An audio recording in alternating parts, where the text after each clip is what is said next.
Some people scared of heights. At the foothills of the mountain, my happiness dwell. I can see that in the city, people are living in hell, far away from the city. Ethiopianism, Part 5A Pan-Africanism, and the African Renaissance. Adwa, a beacon of sovereignty, global Pan-Africanism. This module investigates the geopolitical shockwave of the Battle of Adwa 1896 and the subsequent fascist Italian invasion in 1935. It details how Ethiopia transitioned from a regional empire into a global psychological anchor for the black diaspora. It serves as a catalyst for modern Pan-Africanism and the global civil rights movement. The geopolitical landscape, the scramble for Africa, the late 19th century was defined by an aggressive consolidation of European imperial power that systematically dismantled African sovereignty. Ethiopia served as the beacon of African autonomy. It was the only nation to defeat a major European power and bypass the colonial chopping block. At the Berlin Conference in 1884, the African continent was sliced up like a cake among the Western powers. They gathered in Berlin to carve up the African continent into arbitrary colonial countries to be controlled from their headquarters in Europe. The dominant empires, Great Britain and France, seized the largest territories. Not a single African representative or leader was present at the conference. Africa was placed on the diplomatic table for geographic plunder. Italy was late to national unification, only consolidating into a modern nation-state in 1861. Consequently, they arrived late to the colonial land grab compared to Britain, France, and Portugal, who had spent 4 centuries perfecting the art of imperial exploitation. Desperate for international prestige, Italy looked to the Horn of Africa to construct its empire. Italy's defeat in 1886 can be compared to the French loss in Haiti at the beginning of the 19th century. Haiti in 1804 became the first independent black republic in the Western Hemisphere, born from a successful slave revolt. However, it stood isolated in its class for over 150 years. Often Liberia is mischaracterized as being established as a fully independent nation in Africa. It was formed by African Americans being repatriated out of fear of a revolt such as the one in Haiti. It remained logistical and financially dependent on the U.S. The capital was named Monrovia after U.S. President James Monroe.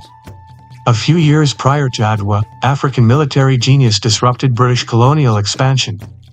In Sudan, the Mahdi led a brief, decisive victory over British forces, famously culminating in the death of General Charles Gordon at Khartoum. But unlike the permanent independence secured by Ethiopia, the Sudanese victory was short-lived. British forces under Lord Kitchener mobilized superior industrial weaponry to recapture the territory and restore British military prestige within a few years. The Battle of Adwa was directly triggered by deliberate linguistic fraud that was embedded in an international treaty signed in 1889 between the Italian government and Emperor Menelik II. The Treaty of Huacho contained a critical variance between the Amharic and Italian text variations. The Amharic version stated that Ethiopia could choose to utilize the diplomatic channels and offices of Italy to conduct its foreign affairs with other European powers. It was understood to be an optional, non-binding convenience. The Italian version stated that Ethiopia must conduct all foreign policy and international relations exclusively through the office of the government of Italy. This effectively stripped Ethiopia of its sovereignty, reducing it to an Italian protectorate. The reality of this deception manifested when Emperor Menelik II attempted to purchase firearms directly from Queen Victoria of Great Britain. The Queen replied that, according to the Italian version of the Treaty of Huacho, Great Britain was diplomatically forbidden from communicating directly with Ethiopia and could only negotiate through Rome. Upon discovering the trap, Empress Tetu Bechel famously tore up the treaty documents. She declared that Ethiopia would rather wage total war than compromise its ancestral liberty, famously stating that she would not accept a protectorate status under any European nation. Her decisive stance made the Battle of Adwa inevitable. The Battle of Adwa remains one of the most stunning military defeats inflicted by an African nation against an invading European colonial army. The Italians relied on regional factions under different banners of ethnic unity. They assumed that the Ethiopians were fragmented and poorly armed, lacking in discipline, modern techniques and weapons. They advanced blindly into Ethiopia's rugged terrain. The Italians were outmaneuvered and almost completely destroyed. The Ethiopians used the mountains, the weather and knowledge of the terrain. With limited weaponry they crushed the Italian legions. The global and diplomatic shock was massive. Since the dawn of the printing press and mass media, global news distribution had been strictly engineered to broadcast European victories over indigenous populations. Adwa completely inverted this dynamic. The destruction of the Italian army was a deep, lasting stain on Italy's imperial ambitions. Western nations were forced to formally recognize an independent Black Empire, shattering the myth of absolute European military invincibility. For millions of socially conscious Black people enduring the horrors of Jim Crow in America and colonial subjugation across the Caribbean and Africa, Adwa became a living symbol of psychological liberation and proof of African military and organizational genius. The 1935 invasion and the prophecy of collective security. 39 years after the humiliation at Adwa, the Italian fascist dictator Benito Mussolini launched an unprovoked, mechanized invasion of Ethiopia to avenge the historical defeat of 1896 and to claim Italy's place in the sun. The 5-year occupation, utilizing advanced military aircraft, mechanized tanks, and widespread, illegal mustard gas against civilian populations, Italy forced Emperor Haile Selassie into political exile in Great Britain, occupying the country from 1936 to 1941. The international community's refusal to stop Italy's naked aggression against a sovereign state effectively destroyed the credibility of global diplomacy, serving as the opening act and structural catalyst for World War II.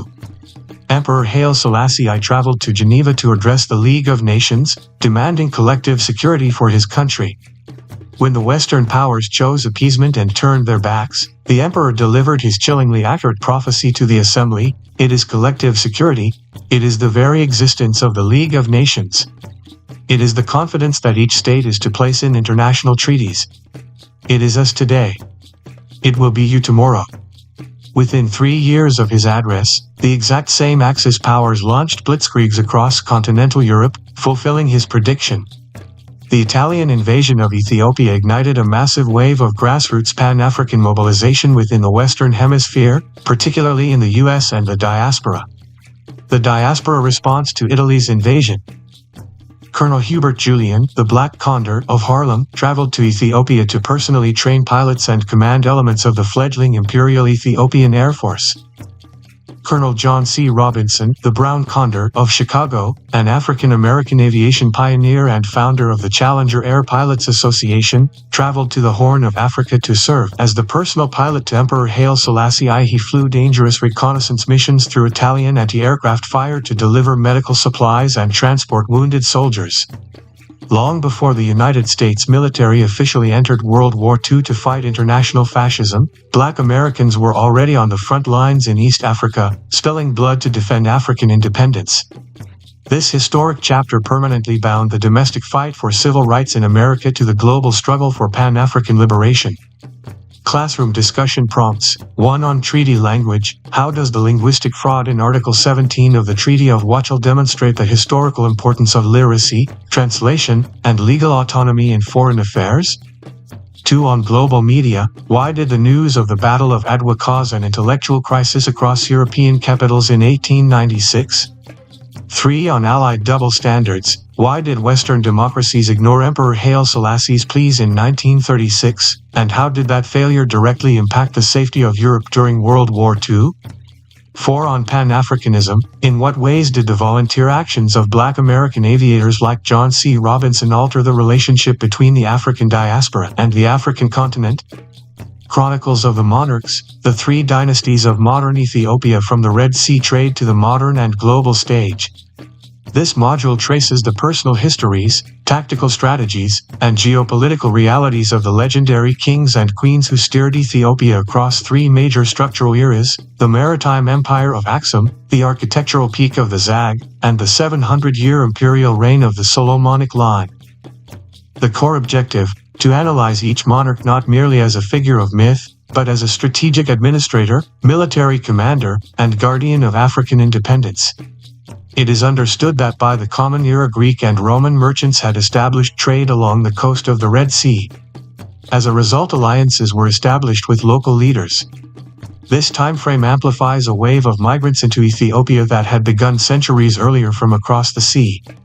Languages like Gayas and Coptic complemented Amharic and the other language systems that existed in the region long before.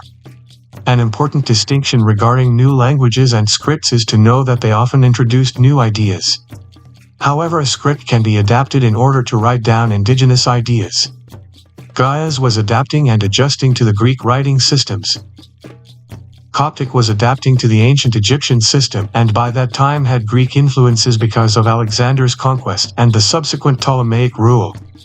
Ancient Kush or Ethiopia interacted with all the rising powers such as the Assyrians, who might have introduced Amharic to Ethiopia. To clearly establish the Kushite foundation, it must be understood and repeated that ancient Kush seeded ancient Egypt and the civilizations of Mesopotamia, Persia and India. Therefore, the position can be justified that Ethiopia's acceptance of the Gospels in the 4th century is accepting much of the ideas that the Kushites had spread in the region and over the world in a new and coded form. 1.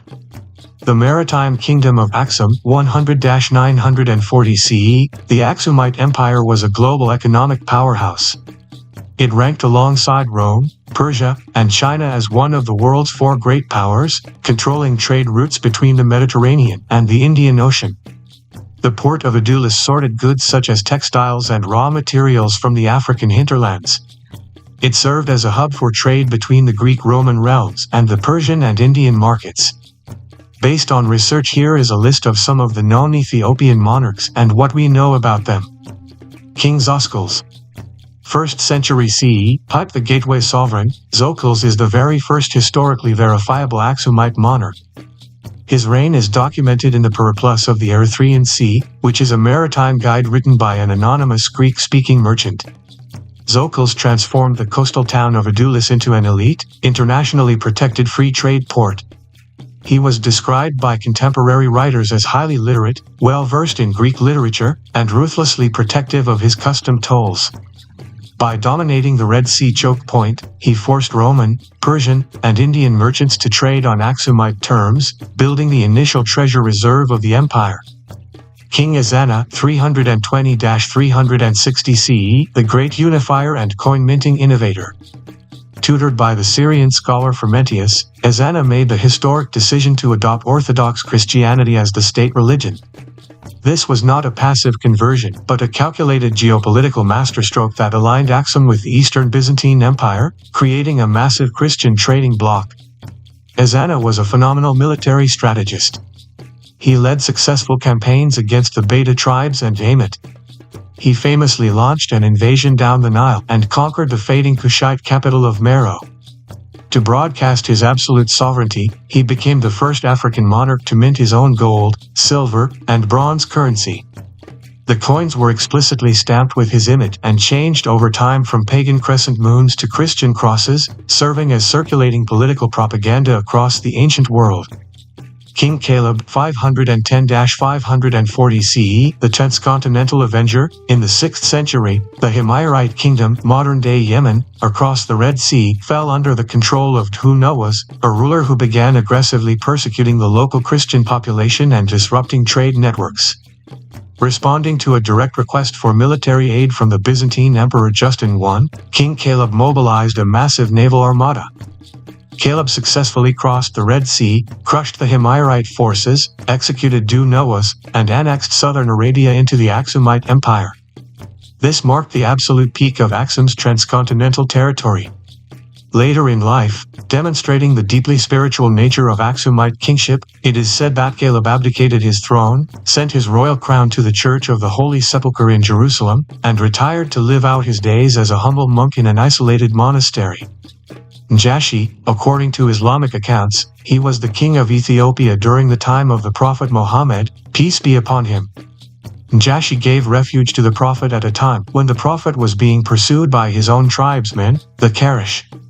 This account is often referenced by the more African-leaning Islamic scholars. King Dil-Naod, 9th century CE, the Twilight Monarch. As Islam rapidly expanded across the Middle East and North Africa, Aksum lost its monopoly over the Red Sea maritime trade routes.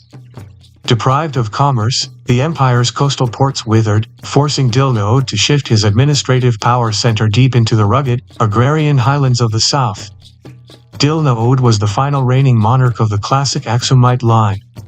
His authority was systematically challenged by local factions and eventually overthrown in a bloody coup led by the Aga people, paving the way for a dramatic dynastic shift. 2. The rock architects. The Zag dynasty, 901-270 CE. This movement began after the earlier Aksumite kings were weakened by Islam. An indigenous queen called Gudit or Udit destroyed most of the monuments and literature that tied Ethiopia to its Greek heritage and Roman philosophy. She sought a return to the days of Kush. There was revolt, and eventually a power-sharing agreement was worked out. The rulers who came after her found a balance to this equation. In order to Africanize the Christianity, they built the rock churches of Lalibela. By this time, Ethiopia was governed by Greco-Roman Christianity for over 500 years. The Zag dynasty shifted the capital to Roha, later renamed Lalibela. They countered their isolation from traditional maritime trade by turning inward. Instead of looking to Jerusalem, they looked to Ethiopia, birthing an unparalleled architectural revolution. This period saw a renewal to the tradition of great architecture, obelisk and the stone work that was exemplified by the Kushites' priorite general within the Aksumite military, who married the daughter of the last Aksumite king. Leveraging his military loyalty and family ties, he overthrew Dilna to claim the imperial throne. As a member of the Aga ethnic group, his ascent to the Solomonic era. Maritakla Haymanot, the Aga founder. Maritakla Haymanot was an Elson broke the traditional Aksumite bloodline. To legitimize his new dynasty, he heavily patronized the Ethiopian Orthodox Church, building a vast network of churches and positioning the Zag rulers who mastered the art of building churches out of rocks high up in the mountains. Geber Meskel Lalibela, 1185 to 1225 CE, the New Jerusalem visionary. The narrative here is that following the capture of Jerusalem by the Muslim general Saladin in 1187, Christian pilgrimages from Africa became incredibly dangerous and virtually impossible. Emperor Lalibela resolved to build a new Jerusalem directly on Ethiopian soil so that his people would no longer have to cross foreign war zones. However, the view of this program is that this was done to re-establish Ethiopia's cultural independence. This may be why the succeeding dynasty attempted to wipe out the Zag from Ethiopia's history. The problem with this approach is that without the Zag, the rock churches that are today at the center of Ethiopia's identity and tourism might not have been built. The architectural marvel, Lalibela commissioned the construction of 11 monolithic, rock-hewn churches. These structures were not built upward using bricks, stone blocks, or mortar. They were carved directly downward into the solid, volcanic bedrock of the earth. Engineering teams carved out complex mathematical measurements, hollowed out columns, chiseled intricate windows, and designed underground catacombs and tunnels. The most famous, Beta Georgius Church of St. George, stands today as a flawless, freestanding stone cross carved into the ground, a feat of African architectural engineering that remains completely unrivaled. 3. The imperial restorers. The Solomonic dynasty, 1270 to 1974 CE. The Solomonic line overthrew the Zag utilizing the Kebra Nagast, the glory of kings, text to assert an exclusive, divine right to rule based on an unbroken ancestral lineage tracing back to King Solomon of Israel and Makeda, the Queen of Sheba. Yakuno Amlek, 1270 to 1285 CE. The bloodline restorer. Armed with the backing of prominent church leaders, such as Saint Tekel Haymanot, Yakuno Amlek raised a massive coalition army to defeat the last Zag king in battle. He officially restored the Amhara line, claiming direct descent from the ancient Aksumite kings and establishing a dynasty that would dominate the Horn of Africa for the next 7 centuries. Ambasyon I, 1314 to 1344 CE, the Iron Commander. Ambasyon I was the ultimate warrior emperor of the medieval era. Facing aggressive encirclement by expanding coastal Muslim sultanates such as Ifat and Adal that sought to control the interior trade routes, he transformed the imperial state into a highly mobile, lethal military machine. He spent his entire reign living in military tents alongside his troops, launching swift, brutal counter-offensives across the lowlands. He successfully brought the wealthy coastal trade routes under the firm tributary control of the Christian Empire, securing economic dominance for the interior. Zara Yacob, 1434–1468 CE, the philosopher-reformer Zara Yacob recognized that his vast, multi-ethnic empire could not be held together by military force alone. It required total administrative and religious uniformity. He launched an aggressive program to standardize the Ethiopian Orthodox Church, crushing some traditional groups who were considered as heretical sects, and mandating public religious observances.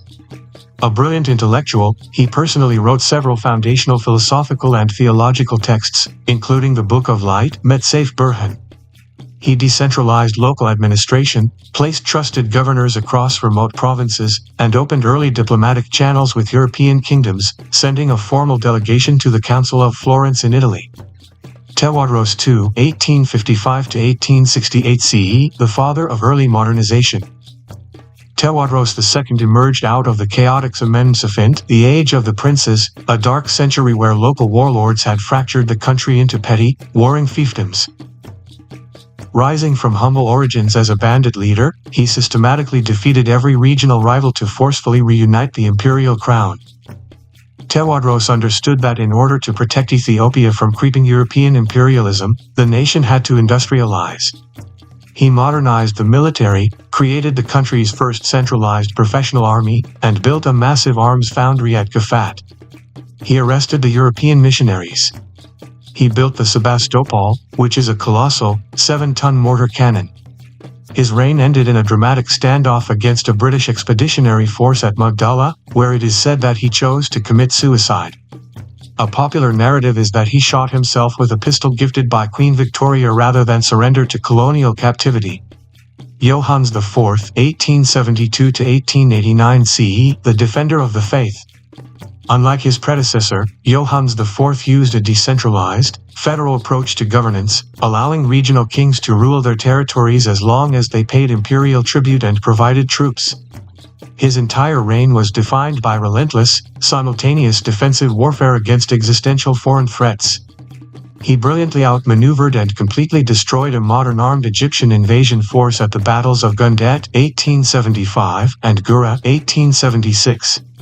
He then turned his forces to defend the western border against invading Sudanese Mahdist forces. Johannes IV died on the front lines at the Battle of Galabat.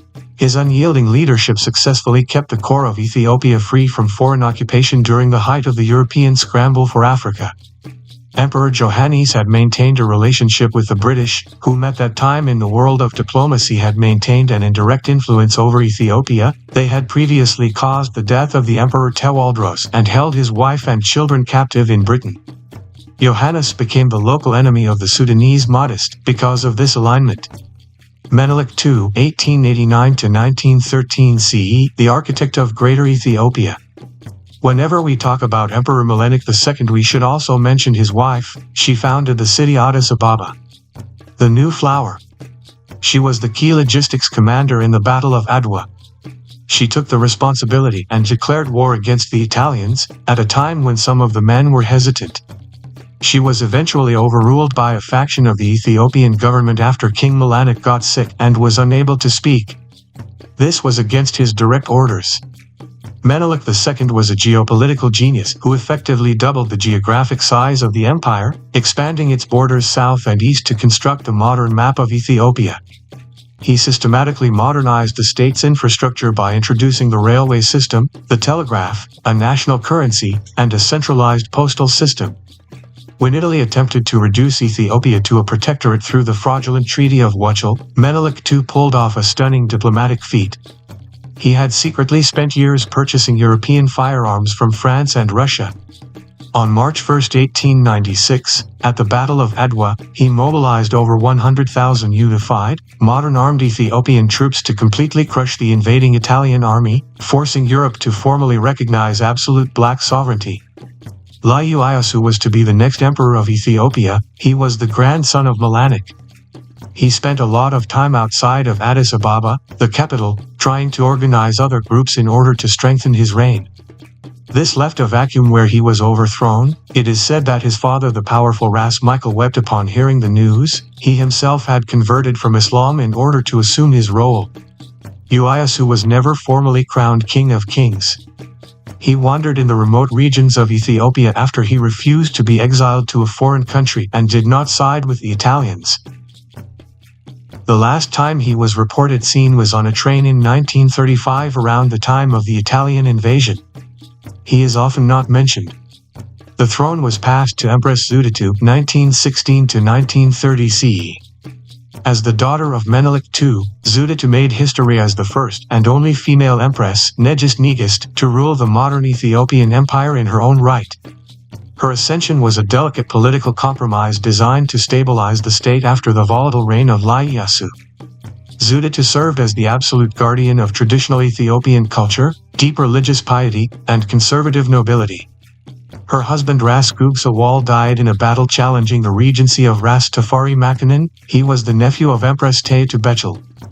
To maintain stability, Empress Zuditu had shared administrative power with her progressive young cousin, Ras Tafari Makanin, who was to become Emperor Haile Selassie I. The dual arrangement allowed Ethiopia to preserve its ancient, sacred identity while gradually opening its doors to international modernization. Haile Selassie I, 1930 to 1974 CE, the international statesman. Crowned emperor in 1930 following the death of Zuditu, Ras Tafari assumed the regnal name Haile Selassie I, interpreted power of the Trinity. Haile Selassie launched a sweeping program of modernization and drafted the nation's first written constitution and a modern national anthem. He centralized the security forces and expanded the public roads and railway systems. When Benito Mussolini's fascist Italian regime launched an unprovoked, mechanized invasion of Ethiopia in 1935 and used mustard gas, the emperor stood as a lone icon of global resistance. He traveled to Geneva in 1936 to deliver a legendary, prophetic speech to the League of Nations, warning the world that their appeasement of fascism would spark a global wildfire. Haile Selassie became a global diplomat after leading a successful 5-year liberation campaign alongside Ethiopian patriots to reclaim his throne in 1941. Haile Selassie repositioned Ethiopia as a diplomatic anchor of the modern world. He became a founding member of both the United Nations and the Organization of African Unity (OAU), establishing Addis Ababa as the permanent capital of Pan-African diplomacy and cementing his status as an immortal global icon of black sovereignty. Today, Ethiopian Airlines is a global brand. It was established by the emperor in 1945. Classroom discussion prompts. 1 on resource management. How did the Aksumite shift from King Zoskel's maritime trade to King Ezana's agricultural expansion change the internal power balance of East Africa? 2 on structural innovation. How does Emperor Lalibela's subterranean rock architecture challenge standard Eurocentric definitions of primitive medieval engineering? 3 on tactical resistance. Contrast the military modernization strategies of Emperor Tewadros II with the successful execution of Emperor Menelik II at the Battle of Adwa. Why did one fail while the other succeeded?